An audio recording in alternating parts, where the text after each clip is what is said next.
Good afternoon. আজি আমি BPSC 133 Unit 3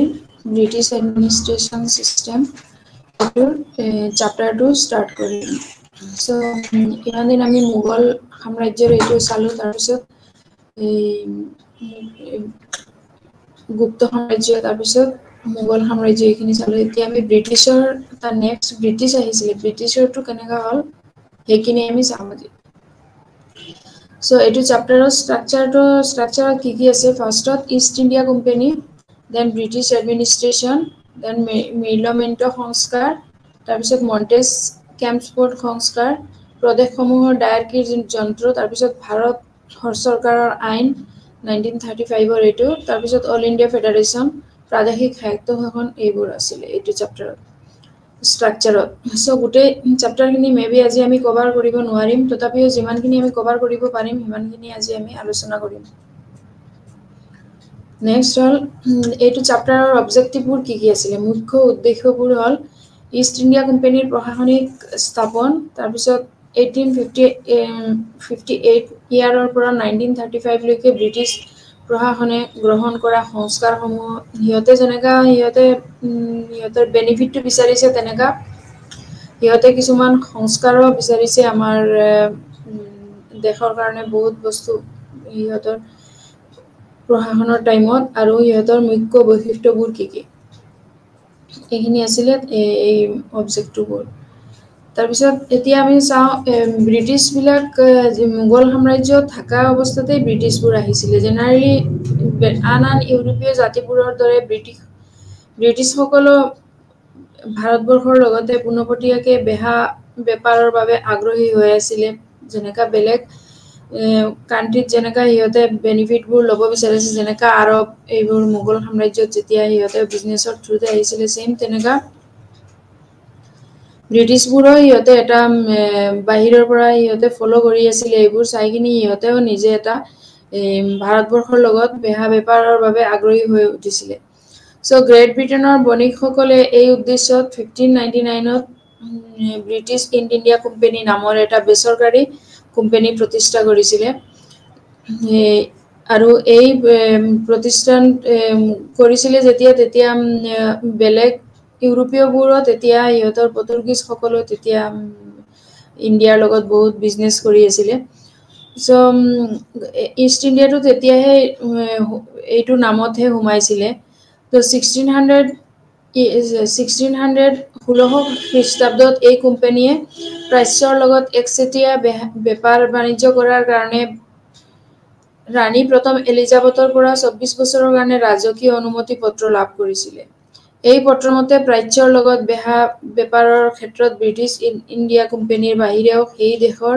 অইন কোনো কোম্পানীয়ে প্ৰতিদ্বন্দ্বিতা কৰিব নোৱাৰিব। মানে এটাই কোম্পানী অনলি কৰিব পাৰিব। 1609ত ব্ৰিটিছ ইষ্ট ইণ্ডিয়া কোম্পানীয়ে মোগল সম্ৰাট জাহাংগীৰৰ দৰবাৰলৈ উইলিয়াম হকিন্স তাৰপিছত এই নামৰ যে এগৰাকী বিষয় আছিলে, তেওঁ চুৰাটৰ ফেক্টৰী স্থাপনৰ বাবে অনুমতি ল'বলৈ পঠিয়াইছিলে। কিন্তু পৰ্তুগীজসকলৰ প্ৰভাৱৰ সম্ৰাটে প্ৰথম অনুমতি প্ৰদান কৰিবলৈ, যিহেতু তেতিয়া পৰ্তুগীজসকলে বিজনেছ কৰি আছিলে, সেইটো কাৰণে তেওঁ ফাৰ্ষ্টত সেইটো অনুমতি দিয়া নাছিলে। কিন্তু লাষ্টত 1613ত গৈ তেওঁ সম্ৰাটজন মান্তি হৈছিলে। চ' আন এজন ব্ৰিটিছ বণিক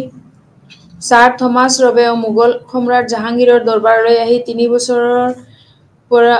বছৰ থাকি তাতে আগ্ৰা, চুৰাট, আহমেদাবাদ আৰু ব্ৰছত বাণিজ্য কুটি পাতিবলৈ অনুমতি পায়। ছেম তেনেকা সিহঁতে বহুত লাগি মেলি ধৰি সিহঁতে অনুমতি পাইছিলে। ব্ৰিটিছসকলৰ এটা ব্যৱসায়িক নিগমৰ বেনাৰত ব্যৱসায়ী হিচাপে ভাৰতত উপস্থিত হৈছিলে। ব্ৰিটিছ মুকুটে 1600 খ্ৰীষ্টাব্দৰ পানীত ব্যৱসায়ীসকলৰ এটা গোটক একচেটিয়া বাণিজ্য প্ৰদান কৰিছিলে। কোম্পানীয়ে এটা ব্যৱসায়িক নিগম হিচাপে ভাৰতত উপস্থিত হৈছিলে আৰু সিহঁতে এই বেপাৰটো 1765 চনলৈকে চলি আছিলে। এই গোটটোত আমি ভাৰতত ব্ৰিটিছ প্ৰশাসনৰ ব্যৱস্থাৰো সাংবিধানিক আৰু প্ৰশাসনিক দুয়োটাই যি সিহঁতৰ প্ৰশাসন ব্যৱস্থাত কনস্টিটিউশনত যিবোৰ সিহঁতে প্ৰভাৱ পেলাইছিলে সেইটো আৰু কনস্টিটিউশনেল এণ্ড যি এডমিনিষ্ট্ৰেটিভ দুটাই আমি ইয়াতে আলোচনা কৰিম তেতিয়া সিহঁতৰ বিজনেছৰ লগতে সো আমি ইষ্ট ইণ্ডিয়া বিষয়তে ইষ্ট ইণ্ডিয়াৰ যেতিয়া আমি ইষ্ট ইণ্ডিয়া কোম্পানীটো জেনাৰেলি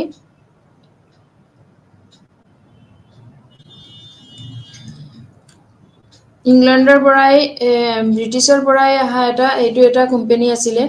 এতিয়া east India company came to এইটো ইণ্ডিয়াত আহিছিলে এটা বিজনেছৰ কাৰণে আৰু সিহঁতে আগষ্ট 75ত সিহঁতে মোগল এম্পায়াৰ যেতিয়া যিমান দিনলৈকে ঔৰংগজেব আছিলে তেতিয়ালৈকে তেওঁলোকে ইমান এটা পাৱাৰ ফুটাব পৰা নাই কিন্তু ঔৰংগজেব যেতিয়া after the death of Aurangzeb তেওঁলোকে এইটো এটা সুবিধা ললে সিহঁতৰ বিজনেছটো কৰিবৰ কাৰণে মোগল সাম্ৰাজ্যত অলপ উইকনেছ পালে আৰু উইকনেছ পাই পেলাই সিহঁতে এইটো যথেষ্ট সিহঁতে আগবাঢ়ি আহিলে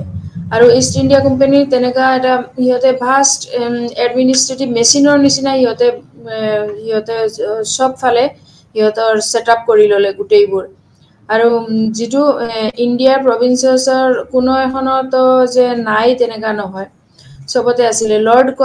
কৰ্ণৱালিছ আছিলে তেওঁ কি কৰিছিলে তেতিয়া এইবোৰত চিভিল চাৰ্ভিচৰ লগতে তেওঁ বহুত ৰিলেটেড হৈ গ'লে আৰু তেওঁ ৰেগুলাৰাইজ ডিষ্ট্ৰিক্ট কালেক্টৰো ৰেগুলাৰাইজ কৰিলে আৰু এষ্টাব্লিছ কৰিলে অফিচ ডিষ্ট্ৰিক্ট জাজ এইবোৰো তেওঁ এষ্টাব্লিছ কৰিলে সো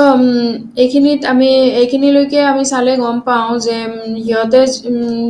সিহঁতৰ বিজনেছৰ কাৰণে যে অকলে বিজনেছৰ লগতে সিহঁতৰ লাভখিনিৰ লগতেও আমাৰ দেশৰ কাৰণেও যথেষ্ট এইবোৰ সিহঁতে কামখিনি কৰি গৈছে সো কোম্পানী পইচাৰ ক্ষেত্ৰত আৰু প্ৰফিটৰ ক্ষেত্ৰত সিহঁতে যথেষ্ট লাভ কৰিছিলে আৰু এইটো সময়তে সিহঁতে বহুত কেইখন এক্টো বনাইছিলে যেনেকা ৰেগুলেটিং এক্ট বুলি আমি এইখিনি আগতেও পাইছো এইবোৰ ব্ৰিটিছৰ বহুত কেইখন এক্ট বনাইছিলে যাৰ মাজত গোটেইবোৰ ছাকচেছ হোৱা নাই আৰু কিছুমান ফেইলাৰো হৈছে যেনেকা তাৰ মাজত যেনেকা 1970 ৰেগুলেটিং এক্টটো যিটো আছিলে এইটো ছাকচেছ হৈছিলে আৰু পিটছ ইণ্ডিয়া এক্ট বুলি 1784ত এটা সেইটোও ছাকচেছ হৈছিলে কিন্তু মেক্সিমাম যেনেকা 84ত তাৰপিছত আৰু বহুত কেইখন 1993 1813 1833 আৰু 1853 এইবোৰ মেক্সিমাম ছাকচেছ হ'ব পৰা নাই ভাৰতবৰ্ষত কি আছিলে ব্ৰিটিছ আৰু আমি ফৰাচী বিপ্লৱ বুলি শুনিছিলো তেতিয়া ব্ৰিটিছ আৰু ফৰাচী বিপ্লৱ এইখিনিত যথেষ্ট সিহঁতে এটা ব্ৰিটিছ ইষ্ট দুটা কোম্পানীয়ে যথেষ্ট সিহঁতে মোগলৰ লগত আৰু আন দেশীয় ৰাজ্যবোৰৰ লগত সিহঁতৰ দুৰ্বলতাৰ বিষয়টো সিহঁতে বুজি উঠিছিলে যে আমাৰ কি দুৰ্বলতা আছে বা মোগলসকলৰ কি দুৰ্বলতা ব্ৰিটিছ ইষ্ট ইণ্ডিয়া কোম্পানী আৰু ফৰাচী ইষ্ট ইণ্ডিয়া কোম্পানীয়ে লাহে লাহে মোগল সাম্ৰাজ্য আৰু আন দেশীয় ৰাজবোৰৰ যিবোৰ দুৰ্বলতা গোটেইখিনি সিহঁতে বুজি উঠিছিলে আৰু কোম্পানীয়ে ভাৰতবৰ্ষত নিজৰ একোখন সাম্ৰাজ্য গঢ়ি তোলাৰ সপোন দেখিছিলে সিহঁতেও মানে ভাবিছিলে সিহঁতে এখন ৰাজ্য সাম্ৰাজ্য গঢ়ি উঠিব সেইটোৰ সপোনো দেখিছিলে সেয়ে দুয়োপক্ষই ভাৰতবৰ্ষত ৰাজনৈতিক আধিপত্য বিস্তাৰৰ বাবে সুযোগৰ অপেক্ষাত আছিলে তাৰপিছত এই সুযোগটো লাহে লাহে আহি পৰিলে 1740 যেতিয়া যুদ্ধ আৰম্ভ হৈছিলে আৰু ইউৰোপীয় শক্তিক্ৰমে ব্ৰিটিছ আৰু ফৰাচীসকলে পৰস্পৰ বিৰোধী পক্ষতো যোগ দিছিলে ফলত ভাৰতবৰ্ষত থকা ব্ৰিটিছ আৰু ফৰাচীৰ সম্পৰ্কতো যথেষ্ট প্ৰভাৱ পৰিছিলে সিহঁতে য'ত এনেকা দুৰ্বলতা চাই সিহঁতে যুদ্ধ ক্ষেত্ৰত আগবাঢ়ি আহিছিলে ফৰাচীসকলৰ এই কাৰ্যত প্ৰত্যুত্তৰ হিচাপে ব্ৰিটিছৰ প্ৰকোপত নজীব জং আৰু মহম্মদ আলীক সহায় কৰিবলৈ সিদ্ধান্ত লৈছিলে তেতিয়া যি মোগল সাম্ৰাজ্যত সিহঁতে বহুত দুৰ্বল হৈ আছিলে তেতিয়া আৰু সিহঁতক এই সুযোগটো সিহঁতে লৈছিলে। এনেকুৱা সংকটপূৰ্ণ পৰিস্থিতিত British governor centred Robert Clive নামৰ এজন দেখা বিষয়াক কৰ্ণাটক অভিযানৰ দায়িত্ব দিয়া হৈছিলে। আৰু তাতে কৰ্ণাটকত তেওঁ ক্লাইভে বিজয় সাব্যস্ত তেওঁ এইখিনি বিজয় কৰিছিলে। আৰু এনেকা সিহঁতে লাহে লাহে নিজৰ যে কিছুমান ৰাজ্যত সিহঁতে হস্তক্ষেপ কৰি ললে। এনেকা ইতিমধ্যে নিজ নিজ গৃহ চৰকাৰে কি কৰিলে, ভাৰতবৰ্ষত আভ্যন্তৰীণ বিষয়ত হস্তক্ষেপ নকৰাৰ সিদ্ধান্ত লোৱাত দুখন ৰাষ্ট্ৰীয় যুদ্ধৰ পৰা বিৰত থাকিলে। তাৰপিছত গৃহ চৰকাৰে সদায় এইবিলাক সিহঁতে বিজনেছৰ জৰিয়তেও যিবোৰ ৰাষ্ট্ৰৰ সিহঁতে একো এফেক্ট কৰা নাই, জাষ্ট সিহঁতৰ বেনিফিটটো সিহঁতে চাই আছিলে। চ' এনেকা ইষ্ট ইণ্ডিয়া কোম্পানী লাহে লাহে পুৰা বিস্তাৰ কৰি ললে গোটেই। তাৰপিছত কলকাতাত সিহঁতে ইষ্ট ইণ্ডিয়া কোম্পানীৰ এখন স্থাপন কৰিলে। আৰু তাতে সিহঁতে কাৰ্যালয়ত বহুত ফাৰ্ষ্টতে কলকাতাত সিহঁতে পাৰা নাছিলে, কিন্তু ফৰাচী বিপ্লৱৰ পিছত সিহঁতে সিহঁতে চিৰাজউদ্দৌলাৰ লগত মিলি কৰি পেলাই সিহঁতে এইখিনিও সিহঁতে নিজৰ আয়ত্তত কৰি ললে। চ' আমি এইবিলাক যদি হিষ্ট্ৰীখিনি ক'বলৈ যাওঁ তেনেহলে আমাৰ টাইম যথেষ্ট যাব। খ্ৰীষ্টাব্দ এটা 100 ইয়াৰ্ছৰ হ'ব অলমষ্ট। সেইখিনি আমি 1 ঘণ্টাৰ ভিতৰত ইমানখিনি যুদ্ধ বিগ্ৰহ এইখিনি ক'বলৈ গ'লে আমাৰ যি চেপ্টাৰৰ যোনখিনি মেইন অংশ সেইখিনিত আমি নজৰ কৰিব নোৱাৰিম। চ' এই মই কেইটামান পইণ্ট ক'লো যিবিলাকৰ জৰিয়তে ইষ্ট ইণ্ডিয়া কোম্পানী কেনেকা সিহঁতে প্ৰভাৱ পেলাইছিলে ভাৰতত। চ' ইষ্ট ইণ্ডিয়া কোম্পানীয়ে ব্যৱসায়িক উদ্দেশ্যৰ সৈতে যি সিহঁতে ভাৰতত আহিছিলে সেইটো সিহঁতে উদ্ধাৰ কৰি ললে। আৰু শাসনৰ ক্ষেত্ৰতো সমগ্ৰ ব্যৱস্থাটো চৰিত্ৰত বাণিজ্যিক আছিলে। আইনী আৰু কাৰ্যবাহী ক্ষমতাখনত ৰাজ্যপালৰ নেতৃত্বত এখন পৰিষদো আছিলে সিহঁতৰ। পৰিষদে বাণিজ্য পৰিষদ, সামৰিক পৰিষদ, ৰাজহ পৰিষদ আৰু ৰেলৱে বৰ্ডো গঠন কৰে। গোটেই ক্ষেত্ৰতে সিহঁতে তাৰপিছত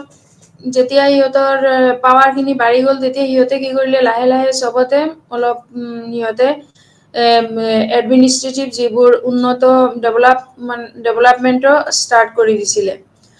1765 চনৰ আগষ্ট মাহৰ পৰা ৰাজহ সংগ্ৰহৰ পৰা আৰম্ভ হোৱা ঘটনাবোৰে ক্ৰমান্বয়ে অসামৰিক, ন্যায়িক আৰু সামৰিক বিষয়ৰ সৈতে সম্পৰ্কিত সম্পূৰ্ণ ক্ষমতা গ্ৰহণ কৰে। সিহঁতে কি কৰিলে লাহে লাহে চবতে টেক্সৰ নিচিনা ল'ব আৰম্ভ কৰিলে। খেতিয়কে হওক আৰু বিজনেছে হওক, যি হওক, এইখিনি কৰাৰ পৰা চবৰ পৰা সিহঁতে অলপ অলপ এইবোৰ ষ্টাৰ্ট কৰিলে ল'বলৈ। তাৰপিছত সিহঁতে বহুত কেইখন এক্ট বনালে, যি এক্টৰ জৰিয়তে লৰ্ড কৰ্ণৱালিছ আৰু লৰ্ড ৱালেচিছৰ শাসন ষ্টাৰ্ট হ'ল। তাৰপিছত সিহঁতে সচিবালয়ৰ লগত শাখাগত ব্যৱস্থা লৰ্ড বেণ্টিংকৰ শাসনৰ অধীনত কৰা হৈছিলে।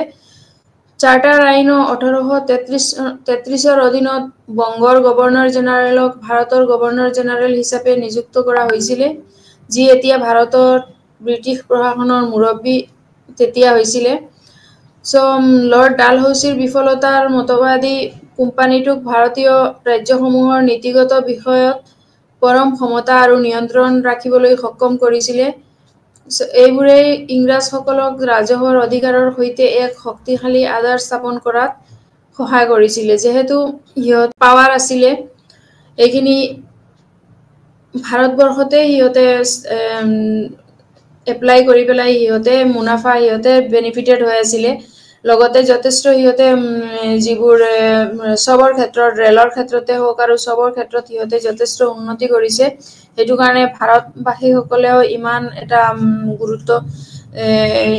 যে ব্ৰিটিছসকলৰ পৰা এটা কিবা নালাগে, এইটো বস্তু যে ডেভেলপমেন্ট হোৱা নাই সেইটো অস্বীকাৰ কৰিব পৰা নাই সিহঁতে। যিহেতু সিহঁতে এইখিনিত যথেষ্ট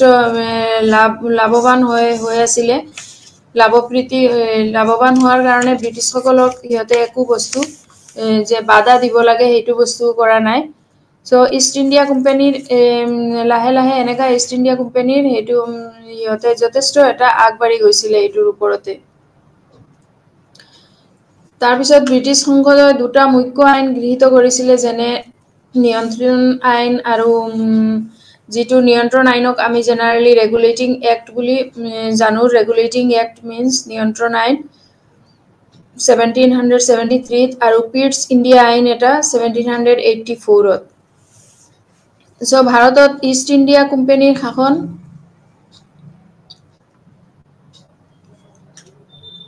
ভাৰতত ব্ৰিটিছ দুটা 1773 টো আছিলে ভাৰতৰ ইষ্ট ইণ্ডিয়া কোম্পানীৰ শাসন নিয়ন্ত্ৰণ তথা সুদৃঢ় কৰাৰ কাৰণে ব্ৰিটিছ সংসদে ৰেগুলেটিং এক্ট নামে এখন আইন প্ৰণয়ন কৰি বলবৎ কৰিছিলে এই আইনৰ দ্বাৰা বংগদেশৰ গভৰ্ণৰৰ পদটো জেনেৰেললৈ উন্নতি কৰা হৈছিলে তেওঁৰ কাম কাজৰ সহায়ত কৰিবৰ বাবে এখন চাৰিজনীয়া কমিটি গঠন কৰা হয় মুম্বাই আৰু মাদ্ৰাজৰ গভৰ্ণৰৰ দুজনক বংগৰ গভৰ্ণৰ জেনেৰেলৰ অধীনস্থ কৰা হয় ৰেগুলেটিং এক্টৰ সাংবিধানিক যথেষ্ট গুৰুত্ব আছে এই আইনমতে ইষ্ট ইণ্ডিয়া কোম্পানীৰ এটো হল ৰেগুলেটিং এক্টটো সো এই আইনৰ মতে যথেষ্ট ইষ্ট ইণ্ডিয়া কোম্পানীৰ ৰাজনৈতিক কাৰ্যত ভাৰতলৈ স্বীকৃতি দিয়া হৈছিলে হিয়তে এইটো আইনটোই বনাই ললে জিনটোৰ জৰিয়তে হিয়তে ৰেগুলেটিং ইষ্ট ইণ্ডিয়া কোম্পানী সদায় মানে ইয়াতে কাম কৰিব পাৰে যাতে আৰু কেতিয়াও এইটো কেনসেল হ'ব নোৱাৰে যে হিয়তৰ ফিল্ডখিনি হিয়তে বনাই গৈ আছিল সো তাৰ পিছত ইয়াৰ দ্বাৰা ভাৰতত ব্ৰিটিছ চৰকাৰৰ স্থায়ী শাসনৰ পাতনি মেলা হৈছিল কিন্তু ৰেগুলেটিং এক্ট বংগৰ গভৰ্ণৰ জেনেৰেল গৰাকীৰ ক্ষমতা নিৰ্দিষ্ট কৰি নিদিয়াৰ বাবে পৰৱৰ্তী সময়ত এই আইন বিফলতা হৈছিল যেতিয়া বংগৰ তেওঁৰ গভৰ্ণৰক এইটো আইন হেল্প ইনক্লুড কৰা নাছিল কাৰণে এইটো আইন তেতিয়া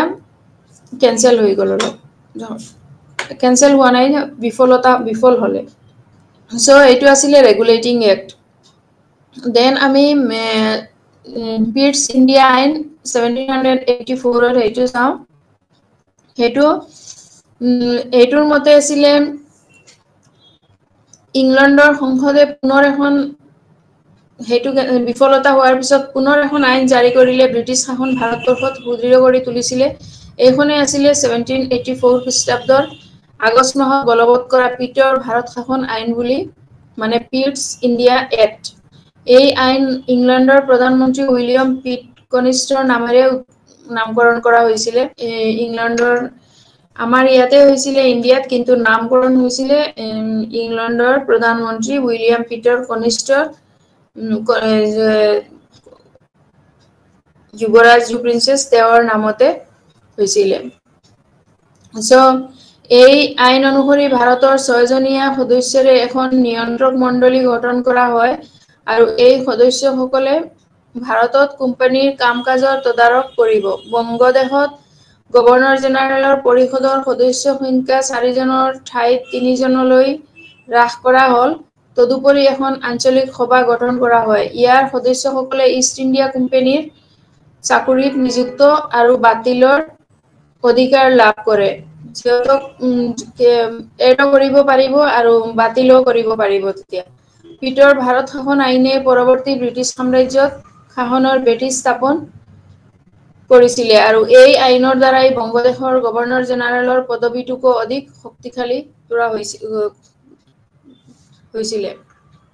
সব ইহতে বহুত কেইখন আইন প্ৰণয়ন কৰিছিল তাৰ মাজত ইম্পৰ্টেন্ট এই দুখনো আছিল 1793 1813 1833 আৰু 1853 ইহতে আকৌ আইনসমূহ আৰু বিচাৰৰ পৰা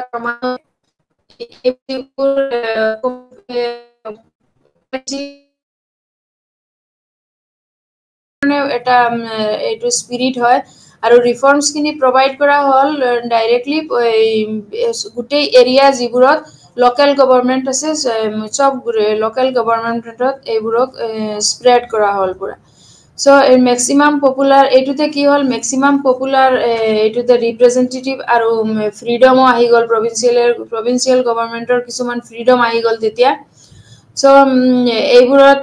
যথেষ্ট এটা এই ৰিফ্লেক্ট কৰিলে ডায়াৰচিৰ সিস্টেমত ৰিফ্লেক্ট কৰিলে যেতিয়া দুটা সিস্টেম লোকালৰ কাৰণে এখন গভৰ্নমেন্টৰ নিচিনা বেলেকে হৈ গল তেতিয়া তাতে অটোমেটিক ডায়াৰচি সিস্টেমত আহি গল so এই ডায়াৰচি সিস্টেমত এইটো ৰিফ্লেক্ট কৰিলে ডায়াৰচি সিস্টেমত তাৰ পিছত the government of India it is responsible হল ৰেসপন্সিবল কৰি দিলে ইন্ডিয়া গভৰ্নমেন্টতে তথাপি ব্ৰিটিছ পাৰ্লিয়ামেন্টকে ৰেসপন্সিবল কৰা হৈ আছিল বাট এই পপুলাৰ ৰিপ্ৰেজেন্টেশনৰ জৰিয়তে আকু কিছুমান স্পিৰিট যিবোৰ আছিল এইবোৰৰ ৰিফৰ্ম কৰা হল আকু কন্ট্ৰোল এই ব্ৰিটিছ পাৰ্লিয়ামেন্টৰ যি পাৱাৰ ইন্ডিয়া গভৰ্নমেন্টৰ ওপৰত এইটো ৰিল্যাক্স হৈ গল আৰু সেন্ট্ৰেল গভৰ্নমেন্টৰ জৰিয়তে যি প্ৰভিন্সিয়াল গভৰ্নমেন্টলে এইটো ৰিডিউস যি ব্ৰিটিছ গভৰ্নমেন্টে যোনটো ইন্ডিয়ান গভৰ্নমেন্টৰ যি পাৱাৰ আছিল এইটো কমি গল তাৰ পিছত ইন্ডিয়া গভৰ্নমেন্টত আকু যি সেন্ট্ৰেল গভৰ্নমেন্টৰ যি পাৱাৰ আছিল প্ৰভিন্সিয়াল গভৰ্নমেন্টৰ ওপৰত হেইটো কমি গল সো অটোমেটিক্যালি এটা ডায়াৰচি সিস্টেমত আহি গল এইটো আকু 1919 ত হল এই ডায়াৰচি সিস্টেমটো তো তাতে আমি আকু চাও কি প্ৰদেশসমূহত ডায়াৰকিৰ এইটো আছিল মন্টেগু কেম্পছফৰ্ড সংস্কাৰ 1919 তাৰ পিছত আহি গল প্ৰদেশসমূহত ডায়াৰকিৰ যন্ত্ৰপাতিবোৰ যিবোৰ এতিয়া প্ৰভিন্সত গুটেইখিনি আহি গল যেতিয়া প্ৰভিন্সক পাৱাৰ দিয়া হল তেতিয়া অটোমেটিক্যালি প্ৰভিন্সতে গুটেই বস্তুবোৰ আহিব লাগিব সো এইটো ডায়াৰচি সিস্টেমটো ইন্ট্ৰোডিউস হোৱাৰ লগে লগে কি হল ডায়াৰচিখন দুটা ভাগ হৈ গল এটা হল সেন্ট্ৰেল আৰু এটা হল প্ৰভিন্সিয়াল সেন্ট্ৰেল যি হল সেন্ট্ৰেলৰ মুখ্য আছিল গভৰ্ণৰ জেনাৰেল আৰু প্ৰভিন্সিয়ালৰ মুখ্য আছিল প্ৰভিন্সিয়াল জেনাৰেল সো প্ৰভিন্সিয়ালৰ এক্সক্লুসিভ কন্ট্ৰোল আছিল তেওঁৰ গভৰ্ণৰ জেনাৰেলৰ এক্সক্লুসিভ কন্ট্ৰোল আছিল কিন্তু প্ৰভিন্সিয়াল জেনাৰেল আছিল কি ইন্ডিয়ান উইল ইলেক্ট ইন্ডিয়ান এটো এটা হৈছে ইন্ডিয়ান পিপল ভাৰতীয় যিবোৰ আছে ভাৰতীয়বোৰে ভাৰতীয় প্ৰতিনিধিগণ ভাৰতীয় ইলেক্ট কৰিব মানে Indian people will elect Indian will elect Indian people এটো এটা সেন্টেন্সৰ নিচিনা আছিল যে Indian will elect Indian people so এইটো এটা এইটোৰ ওপৰতে আকু যেতিয়া এখিনি হল ইলেক্ট হল তেতিয়া তাৰ পিছত আকু দুটা ভাগ হৈ গল এটা হল ৰিজাৰ্ভড আৰু এটা হল ট্ৰান্সফাৰ্ড সো ৰিজাৰ্ভটো হল কি ৰিজাৰ্ভটোত হল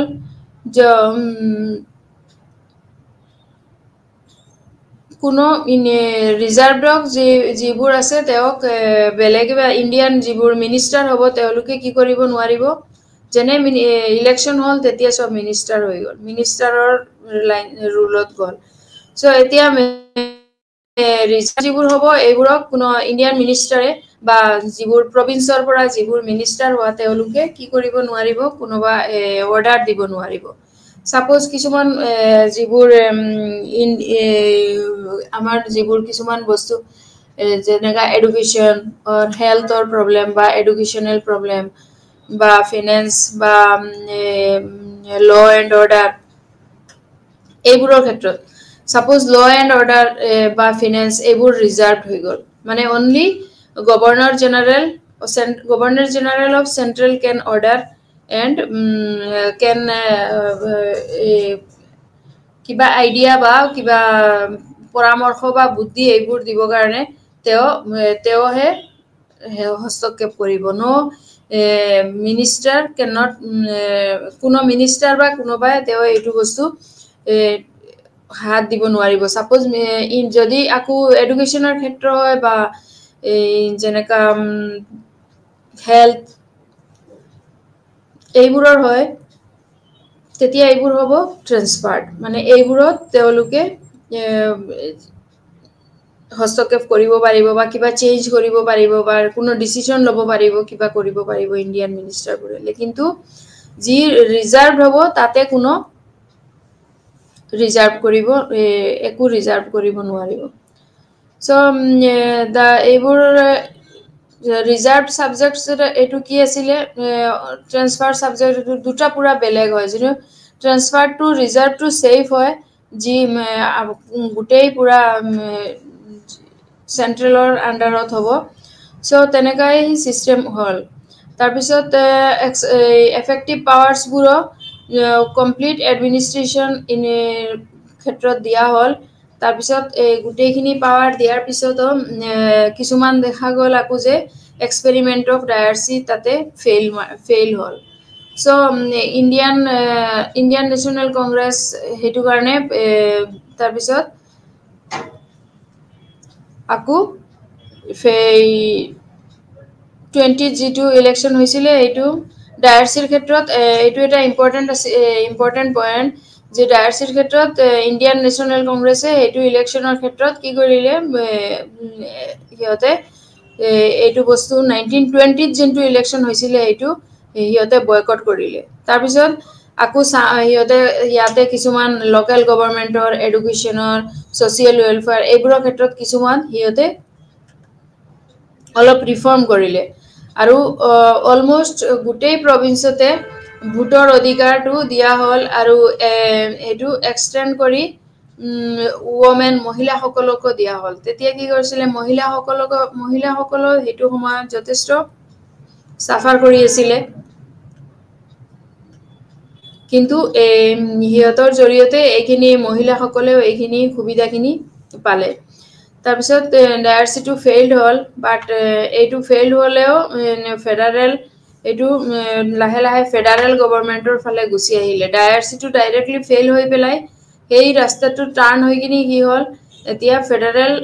গভৰ্নমেন্টৰ ফালে গুচি আহিলে যেটো ৰিপ্ৰেজেন্টেটিভ বা ৰেসপন্সিবল যেটো ৰিপ্ৰেজেন্টেটিভ হয় ৰেসপন্সিবল হয় সো ইণ্ডিয়ান নেশ্যনেল কংগ্ৰেছে এইখিনি আকু চেঞ্জ কৰি পেলাই হিয়তে কেনসেল কৰি হিয়তে আকু ইয়াতে ৰিফৰ্ম কৰিলে সো এইটো মেচিনাৰী ডায়াৰচি এট দা প্ৰভিন্সেছ হেতু কাৰণে হল তাৰ পিছত যেতিয়া এইবোৰ হল তেতিয়া আকু বহুত কেইটা এক্ট ষ্টাৰ্ট হল যিবোৰ ইণ্ডিয়ান এক্ট তেতিয়া আমাৰ লাহে লাহে এইটো হিয়তে প্ৰভিন্সৰ হওক যি হওক ইণ্ডিয়ান নেশ্যনেল কংগ্ৰেছে পাই গল আৰু হিয়তে তেতিয়া সো আমি এইখিনি চালে এইখিনিৰ পৰা যদি আমি জানিব পাৰো তেনেহলে তাতে বহুত ব্ৰিটিছ শাসনৰ বা সম্প্ৰসাৰণৰ ক্ষেত্ৰত আমি যথেষ্ট এইখিনি জানিব পাৰো যে এই হিয়তৰ শাসন কালত হিয়তে যথেষ্টখিনি হিয়তে যথেষ্ট আগবাঢ়ি আছিলে আৰু প্ৰভিন্সিয়েল অটোনমি হওক বা এই যিবোৰ মন্টিমেল এইখিনিৰ ক্ষেত্ৰতো হিয়তে যথেষ্ট আগবঢ়াই দিছিলে আৰু যিবোৰ আমাৰ ইণ্ডিয়ান নেশ্যনেল কংগ্ৰেছৰ যি ষ্টেপবোৰ আহিছিলে অনলি হিয়তে ব্ৰিটিছৰ কাৰণে এইখিনি হিয়তে কৰিব পাৰিছিলে বা হিয়তে বেনিফিটেড হৈছিলে সো এই মন্টিমৰলে সংস্কাৰ আৰু মন্টেগু চেমছফৰ্ড সংস্কাৰ তাৰ পিছত প্ৰদেশসমূহৰ যি ডায়াৰকি যন্ত্ৰপাতি যিবোৰ ডায়াৰচিৰ ষ্টাৰ্ট এই কোনো গুটেইবোৰ তেওঁলোকে ফাইনেলি গৈ ইণ্ডিয়ানৰ ক্ষেত্ৰতে হিয়তে বেনিফিটেড হৈছিলে আৰু লাষ্টত গৈ আমাৰ যিবোৰ ৰিফৰ্ম হৈছিলে এই ৰিফৰ্মখিনিত আমাৰ ফাইনেলি গৈ আমাৰে এইখিনি বেনিফিটেড হৈছিলে সো টোটালি যদি আমি এইখিনি ক'ব যাওঁ টু দা পইণ্টত তেনেহলে ফাৰ্ষ্টৰ পৰা পইণ্ট ৱাইজ আমি গ'লে এইখিনি ক'ব পাৰো যে ভাৰতবৰ্ষত ফৰাচী প্ৰভাৱ লুপ্ত কৰে আৰু ব্ৰিটিছসকলৰ উত্থান প্ৰসাৰ আৰু আধিপত্য বিস্তাৰৰ পথ এই যুদ্ধ যি হৈছিলে ভাৰতবৰ্ষত আন্দিৱাছৰ সেইটো যুদ্ধৰ পিছত ভাৰতবৰ্ষৰ ফৰাচী প্ৰভাৱ লুপ্ত কৰে আৰু ব্ৰিটিছসকলৰ উত্থান প্ৰসাৰ এইবোৰ বিস্তাৰ সুগম হয় তাৰ পিছত বংগদেশত ব্ৰিটিছ কোম্পানীয়ে আৰম্ভণিৰ পৰাই সিহঁতৰ যথেষ্ট মনোযোগ দিছিলে আৰু সিৰাজউদ্দৌলাই 1756 খ্ৰীষ্টাব্দত ফৰ্ট উইলিয়াম দুৰ্গ দখল কৰিছিলে তেতিয়া 1757 খ্ৰীষ্টাব্দত আকৌ পলাচী নামত ঠাইত নবাবৰ লগত ব্ৰিটিছৰ ৰণ হৈছিলে আৰু পলাচী যুদ্ধৰ জয়ী হৈ ব্ৰিটিছে প্ৰভুত্ব বিস্তাৰৰ সুবিধা পাইছিলে সো তাৰ পিছত এই মোগলৰ মোগলৰ সময়ৰ পৰা যদি আমি চাবলৈ যাওঁ তেনেহলে যেতিয়া মোগল ষ্ট্ৰং হৈ আছিল তেতিয়া কিন্তু ব্ৰিটিছ এন্ট্ৰি কৰিব পৰা নাছিলে ইহঁতে জাস্ট ট্ৰায়াল মাৰি আছিল কিন্তু যে ঔৰংগজেব যেতিয়া আফটাৰ ঔৰংগজেব এই তেওঁলোকে এইখিনিত সুযোগটো লৈছিলে আৰু এই সুযোগটো লৈহে সিহঁতে ইয়াতে যথেষ্ট লাভ কৰিছিলে তাৰপিছত কিছুমান কেইজনমান যেনেকা লৰ্ড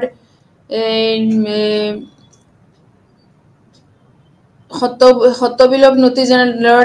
লৰ্ড ডালহাউচি কি কৰিছিলে সত্যবিলোপ নীতি প্ৰয়োগ কৰি 1839 খ্ৰীষ্টাব্দত মন্দতি তাৰপিছত 1840 খ্ৰীষ্টাব্দত কলাবা তাৰপিছত 1844ত ভাগলপুৰ উদয়পুৰ নাগপুৰ এইবিলাক গোটেইবোৰ সিহঁতে কি কৰিছিলে এইখন অন্তৰ্ভুক্ত কৰিছিলে ব্ৰিটিছ ৰাজ্যত সিহঁতৰ এৰিয়াত তাৰপিছত এই নীতি প্ৰয়োগ কৰি লৰ্ড ডালহাউচিয়ে কৰ্ণাটকৰ নবাব সুৰাট এইবোৰ গোটেই যিমান সা সুবিধা আছিলে গোটেইবোৰ তেওঁ কাঢ়ি লৈছিলে এইখিনি তেওঁ যিবোৰে সিহঁতে একো কৰচৰ দিব নোৱাৰিছিলে সিহঁতৰ পৰা প্ৰপাৰ্টি খিনি বা মাটি খিনি লৈছিলে লৈ কিনি সিহঁতে এইখিনি বেলেগলৈ দিছিলে বেলেগক দিছিলে আৰু তেতিয়া তাতে কি হৈছিলে নতুন নতুন ধনীবিলাক আহিছিলে যিবোৰৰ জৰিয়তে যিবিলাক দুখীয়া কৃষক আছিলে সিহঁতেও যথেষ্ট সিহঁতে লুজাৰ হৈ আছিলে আৰু সিহঁতে ইমান এইটো বস্তু যে সিহঁতত বেনিফিটেড হোৱা নাছিলে সো এইবোৰৰ জৰিয়তে সিহঁতে যথেষ্ট এটা বেয়া দিনত দেখা পাই আছিলে আৰু ব্ৰিটিছসকলেও যথেষ্ট সিহঁতে নিজৰ পাৱাৰখিনি দি আছিলে সো ভাৰতৰ ইষ্ট ইণ্ডিয়া কোম্পানীৰ শাসনৰ নিয়ন্ত্ৰণতা ব্ৰিটিছ সংসদে ৰেগুলেটিং এক্ট নামে এখন আইন প্ৰণয়ন কৰি বলবৎ কৰিছিলে আৰু এই আইনৰ দ্বাৰাই বংগদেশত গভৰ্ণৰৰ পদটো গভৰ্ণৰ জেনেৰেললৈ উন্নতি হৈছিলে আৰু পিট এক্টৰ জৰিয়তেও এইবোৰ আমি যদি চাবলৈ যাওঁ তেনেহলে মৰ্লিমিণ্টু সংস্কাৰ আৰু মন্টেগু চেমছফোৰ্ড সংস্কাৰৰ জৰিয়তে লাষ্টত গৈ প্ৰদেশসমূহত যি ডায়াৰকিৰ যন্ত্ৰপাতি যি ডায়াৰচিৰ যি যন্ত্ৰপাতি হৈছিলে এইখিনিৰ জৰিয়তে যে যথেষ্ট এটা ইণ্ডিয়ান নেশ্যনেল কংগ্ৰেছে আহি আগবাঢ়ি গৈছিলে আৰু লাহে লাহে সিহঁতে ব্ৰিটিছ এডমিনিষ্ট্ৰেশ্যনৰ পৰা আমাৰ ইণ্ডিয়ান নেশ্যনেল কংগ্ৰেছলৈ যি এডমিনিষ্ট্ৰেশ্যনটো এইটো আহিব পাৰিছিলে সো জেনেৰেলি যদি আমি দেখিব যাওঁ তেনেহলে ব্ৰিটিছে কিছুমান যিবোৰ সংস্কাৰ কৰিছিলে তাৰপিছত কিছু সিহঁতে থাকাকালীন যথেষ্টখিনি সংস্কাৰ কৰিছিলে আমাৰ এই দেশত যিবোৰ কোম্পানী চৰকাৰৰ যেনেকা ধৰ্মীয় দিশতে হওক সাংস্কৃতিক দিশত বা সামাজিক দিশতে হওক এটা যথেষ্ট ভাৰতবৰ্ষত সিহঁতে এটা কিছুমান এৰি থৈ গৈছিলে সো যদিও এইটো সময়ত লৰ্ড ডালহৌচি যেনেকা তেওঁৰ নিচিনা লৰ্ড কৰ্ণৱালিছ তেনেকা কেইজনমান ব্ৰিটিছৰ কাৰণে আমাৰ দেশত যথেষ্ট এটা বস্তুবোৰ হৈছিলে সো ব্ৰিটিছ সময়ৰ শাসনৰ সময়ত বিচাৰ ব্যৱস্থাটো কিছু সাল সলনি কৰা হৈছিলে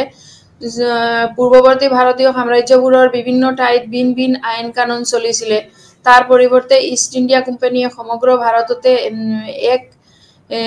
এক ধৰণৰে আইন আদালত স্থাপন কৰি দিছিলে লৰ্ড কৰ্ণৱালিছে বিচাৰৰ সুবিধাৰ বাবে দেৱানী বা সদৰ নিজামত আদালতত ফৌজদাৰী গোচৰৰ আদালতৰ কিছু সাল সলনি কৰিছিলে তাৰপিছত লৰ্ড উইলিয়াম বেণ্টিঙৰ দিনত কলিকতা মাদ্ৰাজ আৰু মুম্বাইৰ উচ্চ ন্যায়ালয়ৰ প্ৰতিষ্ঠা কৰা হৈছিলে আৰু আদালতত পাৰ্চী ভাষাৰ পৰিৱৰ্তে মাতৃভাষাৰ প্ৰয়োগ কৰা হৈছিল।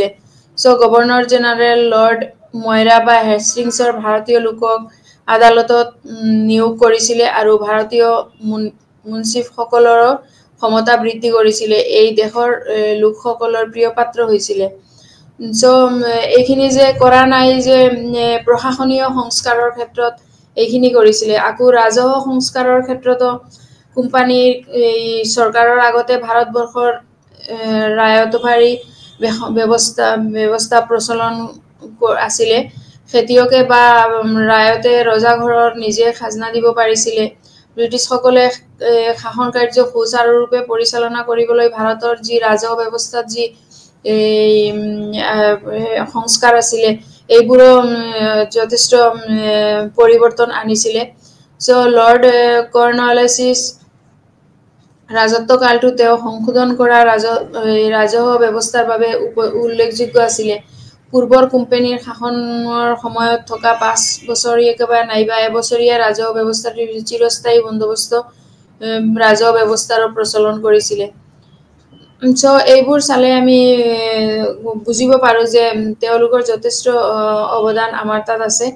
আৰু এইও পূৰ্বৰ কোম্পানীৰ শাসনৰ যি এইবোৰৰ পৰা চেঞ্জ কৰি দিয়া আৰু জমিদাৰ শ্ৰেণীক ক্ষমতা যি চেঞ্জ এইটো কিছুমান বস্তু সিহঁতৰ এই অলপ চিৰস্থায়ী বন্দোবস্তটো যদিও প্ৰচলন কৰিছিলে, কিন্তু এইটোৰ জৰিয়তে জমিদাৰসকলে চিৰস্থায়ী বন্দোবস্তটো কি আছিলে, এইটোৰ জৰিয়তে জমিদাৰসকলে মাটি ভোগ কৰাৰ অধিকাৰ পাইছিল যদিও চৰকাৰে বিচৰা নিৰ্দিষ্ট ধন বা ৰাজহ দিব নোৱাৰিলে সেই জমিদাৰৰ মাটিখিনি আকৌ চৰকাৰৰ অধীনলৈ ঘূৰাই দিয়া হৈছিল। আৰু এই ব্যৱস্থাই জমিদাৰ শ্ৰেণীক যথেষ্ট ক্ষমতাশালী কৰিছিলে, যদিও কৃষকসকলে যথেষ্ট পৰিমাণৰ দুৰ্ভোগ বা ভুগিবলগীয়া হৈছিলে। ব্ৰিটিছ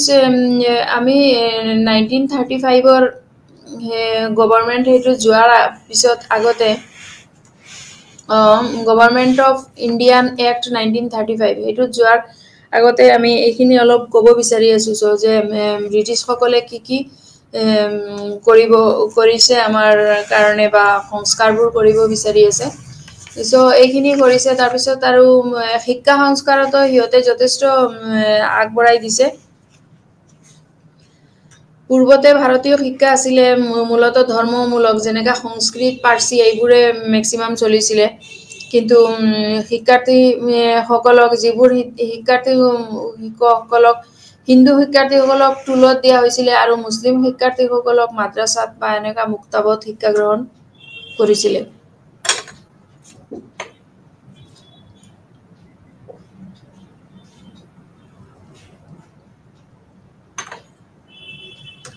কিন্তু 1781ত ৰবেন হেষ্টিংছে কলিকাতাত মাদ্ৰাছা এখনো খুলিছিলে আৰু 1992ত জনানন ডানকান নামৰ এখন ব্ৰিটিছ বিষয়াই বাৰাণসীত সংস্কৃত কলেজ এখন খুলিছিলে। এইবোৰ শিক্ষানুষ্ঠানত প্ৰাৰম্ভিক পৰ্যায়ত পুৰণি পদ্ধতিৰে জ্যোতিষ বা ব্যাকৰণৰ শিক্ষা দিয়া হৈছিলে। সেই সময়তে ইংলেণ্ডত উদ্যোগিক শিক্ষাৰ প্ৰসাৰ লাভ কৰিছিলে, যিহেতু সিহঁতে কি কৰি আছিলে বিজনেছ মাইণ্ডেড আছিলে যথেষ্ট। সেইটোৰ কাৰণে তেওঁলোকে নিজৰ সুবিধাৰ কাৰণে তেওঁলোকক যেনেকা ফাৰ্চী হওক বা সংস্কৃত এইখিনি সিহঁতে ভালকে বুজিব নোৱাৰিছিলে। সেইটো কাৰণে সিহঁতে বিজনেছত সিহঁতৰ লেংগুৱেজৰ কাৰণে অলপ প্ৰব্লেম হৈ আছিলে কাৰণে সিহঁতে কি কৰিলে ইংলিছটো ষ্টাৰ্ট কৰি দিলে দেট ডেভেলপমেণ্টো হয় আৰু ইংৰাজী মাধ্যমত এইটো পাশ্চাত্য শিক্ষা আমি ৱেষ্টাৰ্ণ এডুকেশ্যন বুলি কওঁ যাক। সাধাৰণতে শ্ৰেণীৰ ভাৰতীয়সকলে যাতে ইংৰাজী ভাষাটো আয়ত্ত কৰিব পাৰে আৰু এই শ্ৰেণীটোক শ্ৰমিক বা বনুৱা হিচাপে যাতে খৰচেৰে কোম্পানীৰ চৰকাৰে উপযুক্ত বজাৰ হিচাপে ব্যৱহৃত হৈছে। লাহে লাহে ইংৰাজী ভাষাৰ প্ৰচলনক তেওঁক গুৰুত্ব দিবলৈ ধৰিলে আৰু পিছলৈ পাশ্চাত্য শিক্ষাৰ সৈতে সংগতি ৰাখি লৰ্ড উইলিয়াম বেণ্টিংকৰ দিনত শিক্ষাৰ মাধ্যমত ইংৰাজীটো বাধ্যতামূলক কৰিছিলে। আৰু তেতিয়া পাশ্চাত্য শিক্ষাত মানুহৰ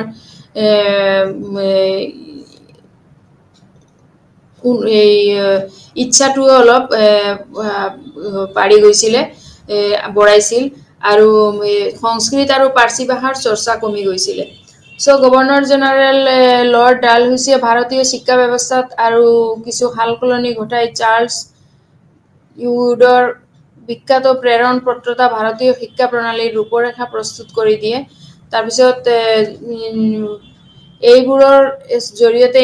উচ্চ ইংৰাজী বিদ্যালয় আৰু কেইবাখনো মহাবিদ্যালয় তেওঁ স্থাপন কৰিছিলে। লৰ্ড ডালহাউচিৰ দিনত ভাৰতীয় সংস্কৃতি সাহিত্যত পুনৰ চৰ্চাৰ হৈছিলে, যিবোৰ উন্নতি হোৱা। তাৰপিছত আমাৰ বংগদেশৰ ঈশ্বৰচন্দ্ৰ বিদ্যাসাগৰ আৰু অসমৰ আনন্দৰাম বৰুৱাই এই সময়ত সংস্কৃত সাহিত্যৰ উৎকৰ্ষ সাধন কৰিছিলে। তেওঁলোকে ঈশ্বৰচন্দ্ৰ বিদ্যাসাগৰ আৰু আনন্দৰাম বৰুৱাই সিহঁতেও যথেষ্ট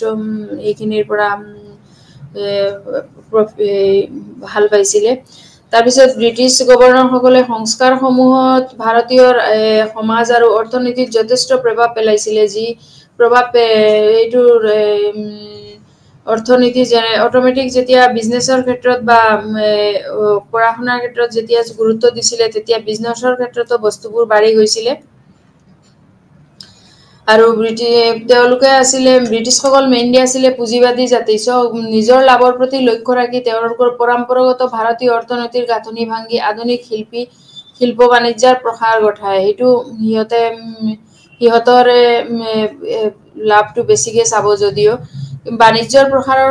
ব্ৰিটিছ চৰকাৰে যাতায়াতৰ ব্যৱস্থা বাণিজ্য কৰিবৰ কাৰণে এতিয়া যাতায়াতৰ ব্যৱস্থা ব্ৰিটিছসকলে যথেষ্ট আগবঢ়াইছিলে, যেনেকা ৰেল ব্যৱস্থাটো ৰেলটো স্থাপন কৰিছিলে লৰ্ড কৰ্ণৱালিছে সেইটো। তাৰপিছত যোগাযোগ ব্যৱস্থাটো ব্ৰিটিছসকলে যাতায়াত যোগাযোগৰ কাৰণে লৰ্ড কৰ্ণৱালিছৰ ভূমিৰ চিৰস্থায়ী বন্দোবস্তই জমিদাৰ শ্ৰেণীক সৃষ্টি কৰি কৃষক আলিকৈ পেলাই দিছিলে, যে লৰ্ড হেণ্টিংছে এনে ব্যৱস্থা আঁতৰাই আকৌ কৃষকসকলক ভূমি পাট্টা দি তেওঁলোকক অৱস্থাৰ উন্নতি কৰিছিলে। যি এজনে যদি অলপ কিবা কৰিছিলে, অধঃপতন কৰিছিলে, তেতিয়া আন এজন ব্ৰিটিছে সেইখিনি তেওঁলোকে উন্নতিও কৰি দিছিলে। চ' ভাৰতীয় ধৰ্ম আৰু সামাজিক সংস্কাৰৰো কোম্পানী চৰকাৰৰ ভূমিকা মন কৰিবলগীয়া হয়। ব্ৰিটিছ আমলত পাশ্চাত্য শিক্ষাৰ পোহৰ পৰাত ব্ৰিটিছ চৰকাৰে ভাৰতীয় সমাজ বা ধৰ্মীয় ব্যৱস্থাত হস্তক্ষেপ কৰা নাছিলে, কিন্তু ভাৰতীয় সমাজত যি ধৰ্মৰ ক্ষেত্ৰত নামত এনে কিছুমান কুসংস্কাৰ আছিলে, এইবোৰ তেওঁলোকে পিছলৈ সমাজ সংস্কাৰৰ প্ৰতি মনোনিৱেশ কৰিবলৈ বাধ্য কৰাইছিলে। আৰু এইবোৰক জেনেৰেল জন চুৰে হয়। এই ভাগত মধ্য ভাৰত, পাঞ্জাৱ কন্যা সন্তান হত্যা কৰাটো বন্ধ কৰিছিলে। 18 শতিকাৰ শেষত যিবোৰ কন্যা সন্তান হত্যা কৰা হৈছিলে, এইবোৰ তেওঁ বন্ধ কৰিছিলে। চ' এইবোৰ চালে আমি যথেষ্টখিনি জানিব পাৰো যে আমাৰ যিবোৰ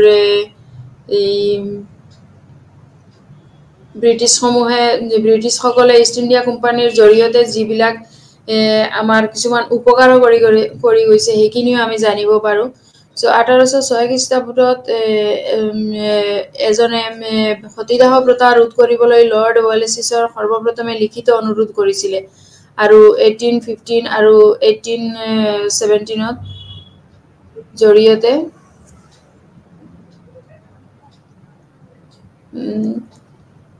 চ' এইখিনি চেপ্টাৰটোত আজি আমাৰ ইয়ালৈকে আছিলে। এইটো চেপ্টাৰত যি খ্ৰীষ্টাব্দটো এইটো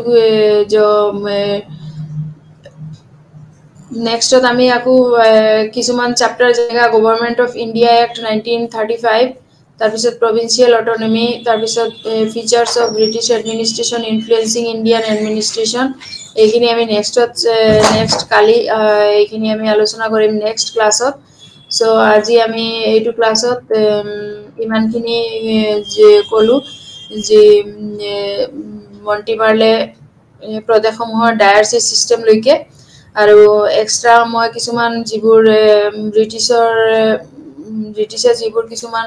সংস্কাৰ আমাৰ ভাৰতবৰ্ষত ভাল যিবোৰ কৰি গৈছে সেইখিনি মই এক্সট্ৰাকে কৈ দিলোঁ, যিবোৰ বুজিবৰ কাৰণে অলপ সহজ হয় তেতিয়া। আৰু নেক্সটত আমি এই চেপ্টাৰৰ নেক্সটখিনি কৰিম আশা কৰি আজি মই এইটো ক্লাছ এইখিনি সমাপ্ত কৰিছোঁ। নমস্কাৰ।